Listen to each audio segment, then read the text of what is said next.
تو آئیے ناظرین چلتے ہیں آج کے موضوع کی جانب۔ ناظرین گرامی، یہ دنیا انسانوں کے بغیر کیسی ہوگی، یہ سوال کافی بچگانہ معلوم ہوتا ہے، کیونکہ اس وقت دنیا میں 7 ارب سے بھی زیادہ کی آبادی موجود ہے اور اچانک اس دنیا سے اتنے سارے لوگوں کا خاتمہ ناممکن سا لگتا ہے۔ لیکن مان لیجئے کہ اگر ایسا ہوتا ہے تو دنیا دکھنے میں کیسی ہوگی، کیونکہ سچ کہیں تو یہ سوال سائنسدانوں کے دماغ کی ایک سوچ سے زیادہ اور کچھ بھی نہیں ہے۔ اس سوال کا جواب ہالی ووڈ کی ایک فلم سے لیا جا سکتا ہے۔ ہالی ووڈ کی ایک فلم آئی ایم لیجنڈ اسی سوال پر بنائی گئی تھی۔ فلم میں دکھایا گیا تھا کہ سائنسدان ایک بہت خطرناک وائرس بنا دیتے ہیں اور یہ وائرس اس قدر خطرناک ہوتا ہے کہ اس دنیا کے تمام انسانوں کو اپنی لپیٹ میں لے کر موت کے گھاٹ اتار دیتا ہے۔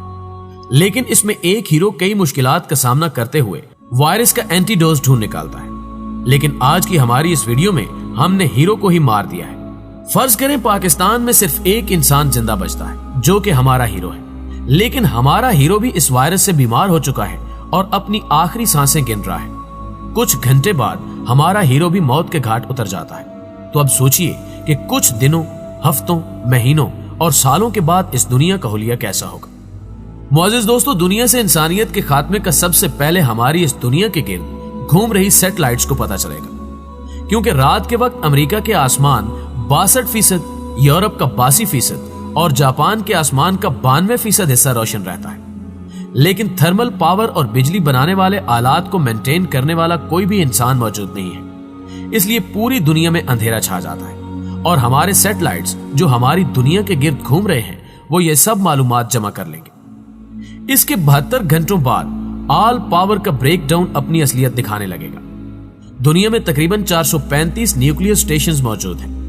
ان نیوکلیئر سٹیشنز کی گرمی کو کم رکھنے کے لیے کولنگ پلانٹ میں پانی کی ضرورت ہوتی ہے اور پانی کو ٹاور تک پہنچانے کے لیے پمپس کی، اور پمپس کو پاور کی یعنی بجلی کی ضرورت ہوتی ہے۔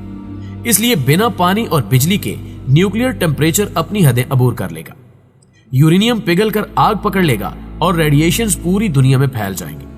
سٹوٹیم اور سیسم کی کرنیں بادل بن کر ہر طرف پھیل جائیں گی۔ درختوں اور پودوں والی زمین سالوں کے لیے بنجر اور بے جان بن جائے گی۔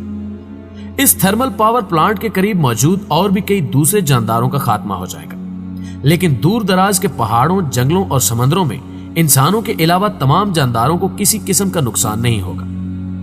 انٹرنیشنل اسپیس اسٹیشن پر ہمیشہ 6 سے 7 لوگ موجود ہوتے ہیں۔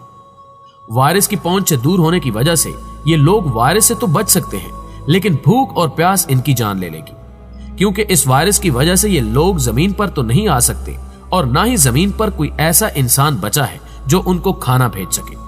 ہر روز سمندروں سے لاکھوں کروڑوں لیٹر پانی نکالنے والے لوگ اب اس دنیا میں نہیں رہیں گے، تو اس کے نتیجے میں ان سمندروں کا پانی گراؤنڈ فلور سے کئی گنا بڑھ جائے گا۔ پانی کے اوپر جانے سے چوہے اپنے بلوں سے باہر نکل آئیں گے۔ یہ چوہوں کے جھنڈ گھروں اور سپر مارکیٹس وغیرہ میں بچے کچے کھانے کی چیزوں پر ٹوٹ پڑیں گے۔ شہروں میں انسانوں کی جگہ اب چوہوں کا راج ہوگا۔ معزز دوستو، 1 مہینے کے بعد ہوائی جہاز، گاڑیاں اور فیکٹریاں اب ماحول کو آلودہ کرنے والے دھوئیں نکالنا چھوڑ چکے ہوں گے، اس لیے اب آہستہ آہستہ ایٹماسفیئر صاف ہونے لگے گی۔ کاربن اور دوسرے کئی کیمیکلز نیچے بیٹھ جانے کی وجہ سے ہوا بالکل صاف ہونے لگے گی اور آسمان میں موجود کئی ستارے جو ہماری ایٹماسفیئر کے تبدیل ہونے کے بعد کبھی نظر ہی نہیں آئے وہ بھی دکھائی دیں گے۔ لیکن افسوس، اس وقت انہیں دیکھنے کے لیے کوئی بھی انسان موجود نہیں ہوگا۔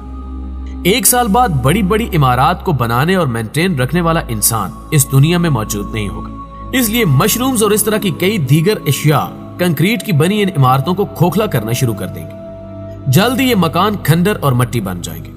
وقت گزرنے کے ساتھ ساتھ ان میں گھاس وغیرہ اگنے لگے گی اور یہی حال شہر کی سڑکوں کا بھی ہوگا۔ 10 سال بعد صفائی نہ ہونے کی وجہ سے ہر جگہ درخت اور پتے بکھرے پڑے ہوں گے۔ ہر طرف مٹی ہونے کی وجہ سے ہر طرف جنگل بننے لگیں گے۔ یہ وقت یہیں رکے گا نہیں، بلکہ شہروں میں بھی جنگلی جانور دکھائی دینے لگیں گے۔ انسانوں کے نہ رہنے کی وجہ سے اب پانی میں رہنے والے جاندار بھی پھر پھول رہے ہوں گے۔ ایک امریکی رپورٹ کے مطابق انسانوں نے سمندر میں موجود مچھلیوں کا اتنا شکار کیا کہ ان کی 90% آبادی کا دنیا سے مکمل طور پر خاتمہ ہو چکا تھا۔ اس طرح کے کئی سمندری جانوروں کو اب ایک نئی زندگی ملے گی۔ ناظرین گرامی، انسانیت کے خاتمے کے 100 سال بعد مکانات اور ان میں ہر وہ چیز جو انسان نے بنائی تھی ختم ہو چکی ہوگی۔ شاید کچھ مضبوط مکان اور پتھر اپنی آخری سانسیں گن رہے ہوں گے۔